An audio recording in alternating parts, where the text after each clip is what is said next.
Hello, my name is Bevan Chu. For my MAE 52 final project, I created a Cathay Pacific Boeing 777-300ER. This model was built using sketch pictures of blueprints and airfoil data found online. Some features I've used were lofts, splits, and revolves.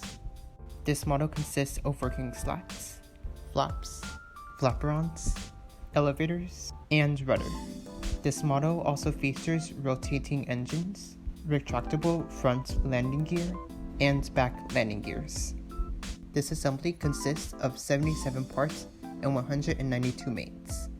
The most challenging part was creating the belly, which required for me to try several different shapes on different planes. I simulated the left wing made out of 6061 aluminum alloy. By applying a 15,000 pound force, the result showed a maximum stress of 2.254 times 10 to the 2 psi and a maximum displacement of 1.281 inches.